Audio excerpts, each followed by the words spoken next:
Hola mi querido amigo, hermano que estás conectado ahí. Hoy quiero compartir algo contigo, algo que en estos días estuvo dando vuelta en mi cabeza y en realidad es una pregunta. Y antes de hacerla, quiero advertirte o quiero dejar una advertencia. Tal vez te resulte un poco raro el momento en el que estoy haciendo esta pregunta o te parezca un poco incómoda la pregunta, pero yo creo que es algo que Dios quiere que analices en tu vida, así como en esta semana la estuve analizando en la mía. Y esta pregunta es, ¿qué estás adorando? La primera impresión que puedes tener tal vez es la misma que yo tuve y decir, ¿qué? ¿De qué estás hablando, Víctor? ¿De qué estás diciendo? Si yo estoy adorando a Dios, ¿no estoy adorando otra cosa? ¿O qué me querés decir? Bueno, es la misma impresión que yo tuve, pero Dios me llevó a este versículo que quiero compartir con ustedes hoy, que es un poco conocido por todos, creo, pero que igual al llevar a él quiero analizar acerca de este tema de qué significa esta pregunta y cómo podemos responderla. ¿Qué estás adorando hoy? Y este versículo es Juan, capítulo 4, versículos 23 y 24. Juan capítulo 4 versículos 23 y 24 que nos dice así: y se acerca la hora, dice Jesús, y ha llegado ya en que los verdaderos adoradores adorarán culto al Padre en espíritu y en verdad, porque así quiere el Padre que sean los que le adoren. Dios es espíritu y quienes lo adoran deben hacerlo en espíritu y en verdad. Bueno, dentro del contexto, fíjense que es la historia de Jesús hablando con la mujer samaritana. Y el contexto histórico que tenemos ahí se trata de Jesús, judío, donde ellos iban a adorar en el templo, y esta samaritana que ellos adoraban en el monte de Gerizim, que era el lugar designado por Moisés para adorar. Entonces, imagínense que en ese momento había una contienda, un conflicto entre estas dos partes. Los judíos diciendo que el lugar para adorar era el templo construido por David, y los samaritanos diciendo que este monte Gerizim es el lugar en el cual los antiguos denominaron que había que adorar. Entonces, esta mujer trae este conflicto a la luz con Jesús, sabiendo que Jesús es de genealogía judía. Pero fíjense, de este contexto podemos aprender la primera cosa que Jesús enseñó acerca de la verdadera adoración. Y es que la adoración a Dios no se limita a una localización, no se limita a un lugar geográfico, ni está regulada por ciertas leyes del Antiguo Testamento, como llegaba a ser en ese momento. Al llegar Jesús a la historia hace 2000 y tantos de años atrás, el templo dejó de ser el lugar central de adoración. Entonces la adoración pasó de convertirse en un lugar físico a ser esta posición del corazón. Por lo tanto, ya no dependemos del lugar en el que estemos. Así que, aunque tengamos esta imposibilidad actual de reunirnos en nuestros templos, la adoración no ha terminado, no ha culminado. Tu adoración debe seguir en el lugar donde estás, sea en tu casa, en el súper, en tu trabajo, si es que esta fase te permite irte ya a trabajar, ¿verdad? Entonces la adoración tiene que seguir en esos espacios en los cuales vos estés. En otras palabras, la adoración no se limita a este lugar, al templo de Jerusalén, ni al monte Gerizim donde iban los samaritanos, ni a nuestros templos que ahora mismo están cerrados por las condiciones sanitarias en las que vivimos, sino que se llega a ser un lugar en tu corazón. Quiere decir que este lugar físico es donde vos estás, en tu casa, haciendo cuarentena o en cualquier lugar donde estés. Entonces, vos te preguntarás, Víctor, ¿qué me estás diciendo? ¿Que tengo que ponerme a recoger ofrendas en mi casa? ¿O que me tengo que empezar a cantar salmos y himnos y cantos de, no sé, de Ancla Firme o de Miguel San Marcos en mi trabajo? No exactamente.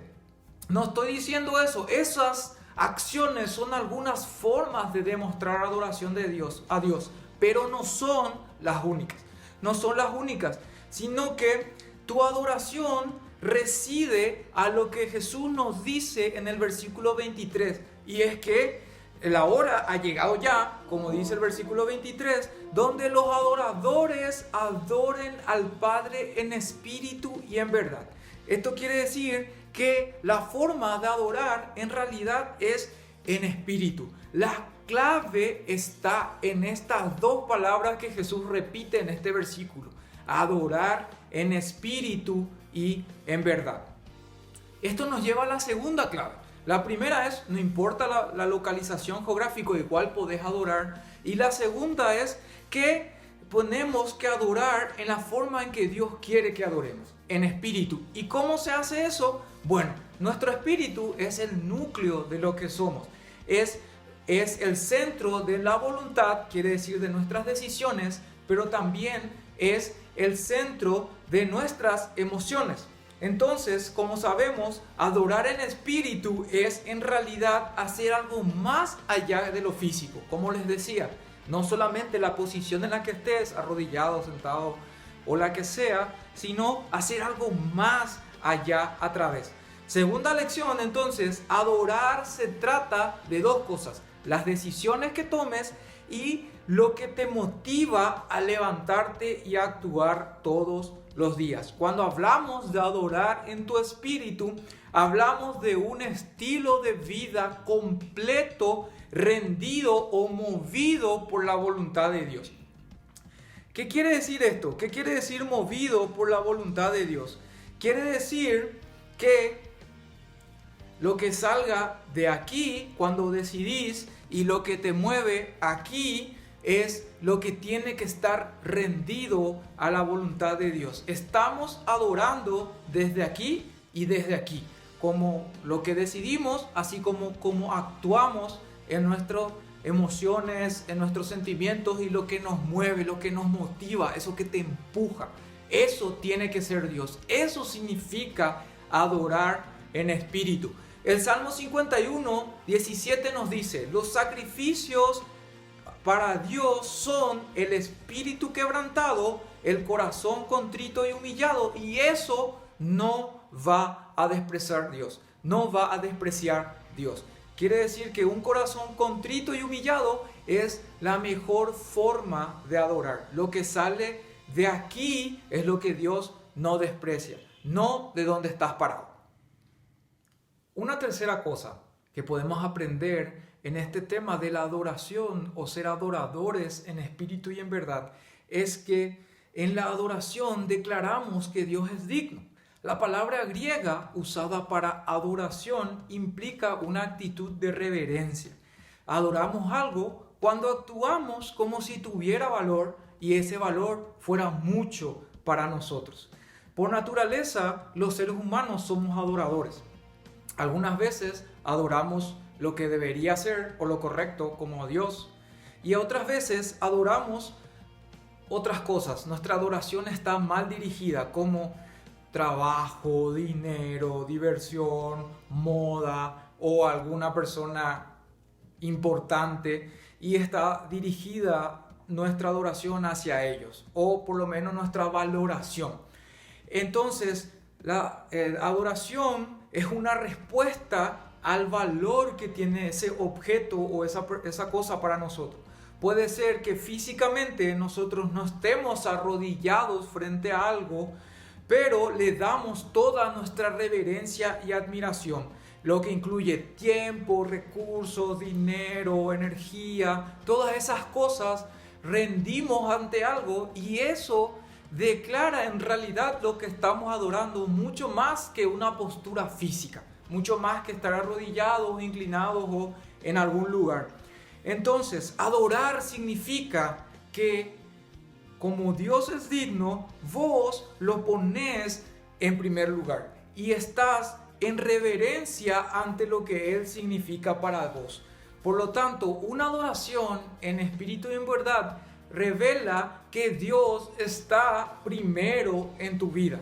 Quiere decir, tiene el lugar de honor en tu vida. Ahí hay una gran pregunta. Cuando pensás en que Dios es la persona a la que adorás en espíritu y en verdad, salta esta pregunta y es: ¿renunciarías a cualquiera otras cosas por cumplir la voluntad de Dios? Eso implica que en realidad estás poniendo a Dios primero en tu vida. Es una gran pregunta. Por lo tanto, te invito a que reflexiones en estas tres cosas hoy, esta semana, con tu familia tal vez, y pienses si en realidad estamos adorando y en realidad vos estás adorando como Dios quiere que le adoremos. Esto dice el versículo: Dios quiere que le adoremos en espíritu y en verdad, y esta es la forma en que le agrada. Por lo tanto, hay estas tres preguntas que tenés que responderte. ¿Estoy adorando solamente en un lugar físico y cuando no estoy adorando solamente en el templo o en un lugar específico? La segunda pregunta: ¿adoro a Dios en espíritu y en verdad? Esto quiere decir con esto y con esto. Y la tercera pregunta: ¿adoro a Dios poniéndolo en primer lugar siempre en nuestra vida? Pensar en estas preguntas, responderlas con calma, reflexionar. Dios me llevó esta semana a pensar en estas tres preguntas y a reflexionarlas sobre mi propia vida, y quiero compartirla contigo. Quiero compartirla y que pienses que el lugar que Dios quiere que le adoren es cualquiera en la que vos estás. No importa el lugar físico. Entonces, ¿dónde estás? No es tan relevante. ¿Sos de ese tipo de adorador o hay algo que cambiar? Te invito a que ores por eso, reflexiones y que busques ser este adorador en espíritu y en verdad que Dios está pidiendo. Dios te bendiga.